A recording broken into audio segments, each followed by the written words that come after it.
अगर ये वीडियो 2026 की शुरुआत में तुम्हारी स्क्रीन पर आया है, तो इसे नॉर्मल कोइंसिडेंस समझने की गलती मत करना, क्योंकि साल की शुरुआत में यूनिवर्स रैंडम काम नहीं करता। यूनिवर्स जब साल के पहले महीने में किसी को कोई मैसेज दिखाता है, तो उसके पीछे एक क्लियर रीजन होता है। और आज का मैसेज सिंपल नहीं है।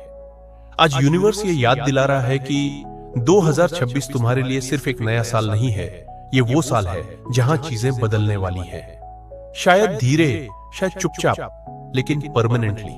मैं जानता हूं पिछले कुछ साल तुम्हारे लिए आसान नहीं रहे। तुमने कई बार सोचा होगा, हर साल लोग कहते हैं ये साल स्पेशल होगा, पर आखिर में वही अधूरापन, वही इंतजार, वही खालीपन। लेकिन सच ये है, हर साल एक जैसा नहीं होता। कुछ साल सिर्फ सरवाइव करने के लिए होते हैं और कुछ साल रीराइट करने के लिए। और 2026 रीराइट वाला साल है। जनवरी 2026 इसलिए अलग है क्योंकि ये साल किसी नॉइज के साथ स्टार्ट नहीं हुआ। कोई लाउड सेलिब्रेशन नहीं, कोई इंस्टेंट मिरेकल नहीं, बस एक हल्की सी फीलिंग जो तुम्हारे अंदर उठ रही है। एक आवाज जो कहती है कुछ बदलने वाला है, भले अभी दिख नहीं रहा। यूनिवर्स हमेशा ऐसे ही काम करता है। पहले फीलिंग देता है, फिर क्लैरिटी, और सबसे बाद में रियलिटी। अगर तुम इस वक्त कंफ्यूज्ड फील कर रहे हो, तो इसका मतलब ये नहीं कि रास्ता गलत है। इसका मतलब ये है कि यूनिवर्स तुम्हें प्रिपेयर कर रहा है, क्योंकि जो आने वाला है वो तुम्हें इमोशनली स्ट्रॉन्गर वर्जन में चाहिए। 2026 का पहला महीना इसलिए इंपॉर्टेंट है क्योंकि ये महीना तुम्हारी ओल्ड एनर्जी को रिलीज करने का फेज है। वो एनर्जी जो तुमने 2023, 2024, 2025 में कैरी की। Unanswered questions, unsaid emotions, unhealed attachment.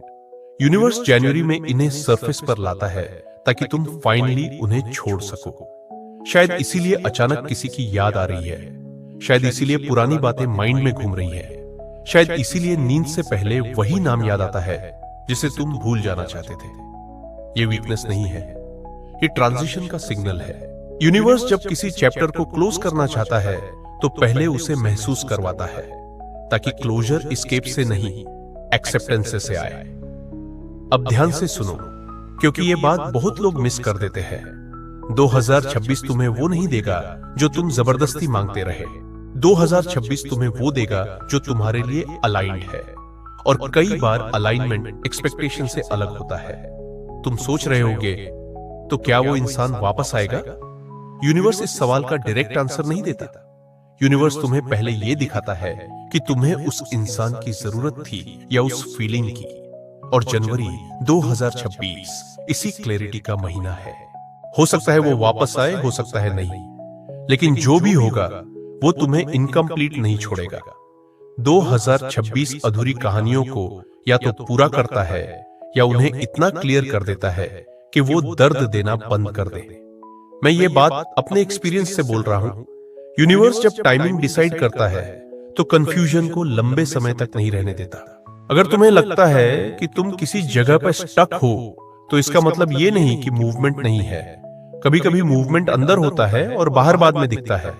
जनवरी 2026 तुम्हें एक नई हैबिट देगा, सेल्फ रिस्पेक्ट की हैबिट। तुम नोटिस करोगे कि अब तुम वो चीजें टॉलरेट नहीं कर पा रहे जो पहले कर लेते थे। ये एटीट्यूड नहीं है, ये ग्रोथ है। यूनिवर्स तुम्हें सिखा रहा है कि लव सैक्रिफाइस नहीं होता, बैलेंस होता है। और डेस्टिनी कॉम्प्रोमाइज नहीं करती, अलाइन करती है। अगर तुम ये वीडियो यहां तक देख रहे हो, तो एक काम करो, कमेंट में लिखो, आई ट्रस्ट द यूनिवर्स। ये कमेंट सिर्फ सीटीए नहीं है, ये यूनिवर्स के साथ एक साइलेंट अग्रीमेंट है। अब एक बात और समझो, 2026 इंस्टेंट मैजिक वाला साल नहीं है, ये कंसिस्टेंसी का साल है। जो लोग जनवरी में भी अपने इमोशंस को समझने की कोशिश करते हैं, यूनिवर्स उन्हीं को दिसंबर तक आंसर देता है। तुम्हें नोटिस होगा कि इस साल लोग तुम्हारे लाइफ में आएंगे, लेकिन सब रुकेंगे नहीं। कुछ सिर्फ मिरर होंगे ताकि तुम खुद को देख सको, और कुछ मैसेज होंगे ताकि तुम पास्ट को छोड़ सको। 2026 तुम्हें एक चीज वापस देगा जो तुमने खो दी थी, कंट्रोल। अपने इमोशंस पर, अपने रिएक्शंस पर, और सबसे ज्यादा अपने वर्थ पर। जो तुम्हें सच में डिजर्व करता है, वो तुम्हें डाउट में नहीं रखेगा। यूनिवर्स इस रूल को 2026 में स्ट्रिक्टली अप्लाई करता है। शायद अभी सब क्लियर नहीं है, लेकिन क्लैरिटी आने वाली है।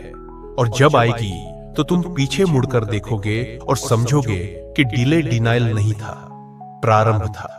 जनवरी 2026 तुम्हें यह याद दिलाने आया है कि तुम लेट नहीं हो, तुम परफेक्ट टाइमिंग पर हो, बस प्रोसेस को ट्रस्ट करना सीख रहे हो।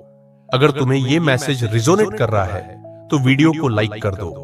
यह लाइक एल्गोरिदम के लिए नहीं, एनर्जी अलाइनमेंट के लिए है। आने वाले महीनों में यूनिवर्स तुम्हें ऐसे सिचुएशंस में डालेगा जहां तुम्हें चूज करना होगा, फियर या फेथ। और जो फेथ चूज करेगा उसकी स्टोरी अलग डायरेक्शन में जाएगी। 2026 साइलेंट ट्रांसफॉर्मेशन का साल है।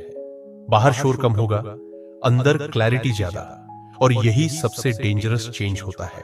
अगर तुम रेडी हो पुराने वर्जन को छोड़ने के लिए, तो यूनिवर्स रेडी है नए वर्जन को एक्टिवेट करने के लिए। वीडियो के एंड पर मैं बस इतना कहूंगा, 2026 तुम्हें वो नहीं देगा जो तुम चाहते हो, लेकिन वो जरूर देगा जो तुम्हें फाइनली फ्री कर देगा। सब्सक्राइब करना चाहो तो कर लेना, क्योंकि यहाँ मैसेजेस आते हैं जब यूनिवर्स को कुछ कहना होता है। और याद रखो, कुछ साल कैलेंडर में आते हैं और कुछ साल डेस्टिनी में। 2026 डेस्टिनी वाला साल है।